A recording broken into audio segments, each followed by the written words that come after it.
In July 1952, a group of young army officers overthrew Egypt's king.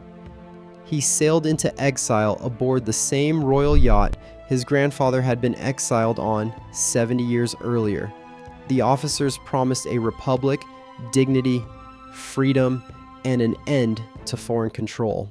In the 7 decades since, Egypt has been ruled by a man from the military for all but one single year. This is the story of a revolution that never ended. It just kept repeating.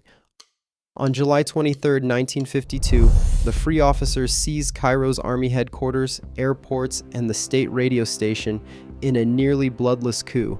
General Mohammed Naguib served as the public face of the movement, while Colonel Gamal Abdel Nasser operated behind the scenes. 3 days later, on July 26, King Farouk signed his formal abdication and sailed into exile aboard the royal yacht, the Marusa. By June 1953, the new Revolutionary Command Council abolished the monarchy, officially declaring Egypt a republic. But the division of authority did not last. In 1954, Nasser removed Naguib and placed him under house arrest, consolidating power and establishing the pattern of military-backed rule concentrated in one man. On July 26, 1956, Nasser nationalized the Suez Canal, prompting a coordinated military invasion by Britain, France, and Israel.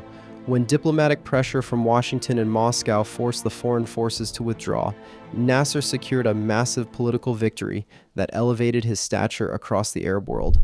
At home, his regime expanded land redistribution, nationalized key industries, and banned all political parties, transforming the young republic into a centralized, one-party security state.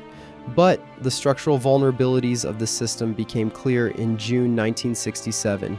A preemptive Israeli strike destroyed the Egyptian Air Force on the ground, and the Sinai Peninsula was lost in less than a week. Nasser announced his resignation on state television, yet millions of citizens flooded the streets demanding he remain. He held power until his death in September 1970, when an estimated 5 million mourners filled Cairo for his funeral. On October 6, 1973, Anwar Sadat ordered Egyptian forces across the Suez Canal, breaking Israel's defensive line and restoring national dignity. Sadat used this military success to redirect Egypt's foreign policy. In 1977, he flew to Jerusalem, becoming the first Arab leader to visit Israel. The subsequent 1978 Camp David Accords and the 1979 peace treaty reshaped Middle Eastern diplomacy, but triggered Egypt's expulsion from the Arab League. Back home, dissent grew. In September 1981, Sadat initiated mass arrests, detaining over 1,500 critics from across the political spectrum. The cycle of authority soon closed in. On October 6, 1981, during the annual military parade marking the canal crossing, soldiers leaped from a troop transport and assassinated the president. Hosni Mubarak survived the attack to inherit the state.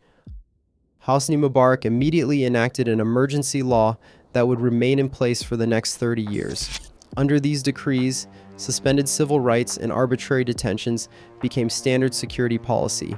Beneath the surface stability, the state faced rising poverty, high youth unemployment, and widespread public anger over rumors of dynastic succession for Mubarak's son, Gamal.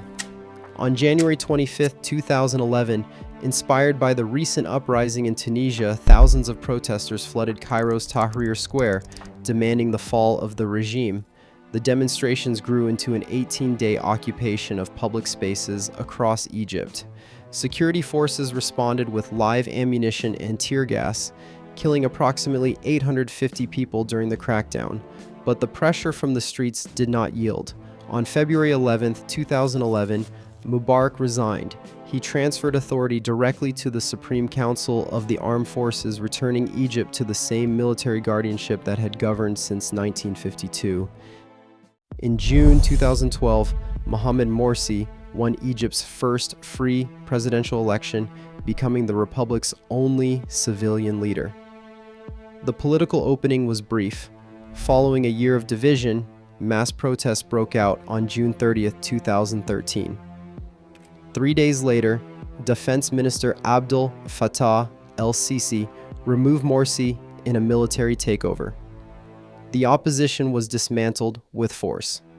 On August 14, 2013, security units cleared the pro-Morsi sit-in at Rabaa Square, killing at least 600 protesters in a single day, though rights groups documented more than 800 dead. In 2019, Morsi died during a courtroom hearing. A year later, Hosni Mubarak died peacefully in his bed, having been freed from detention.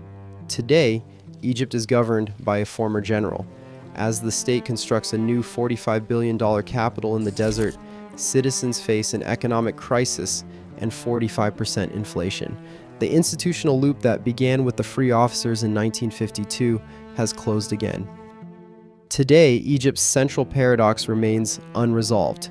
As economic crises loom, the question is not when another revolt begins, but whether it can ever break the cycle. Join the discussion below.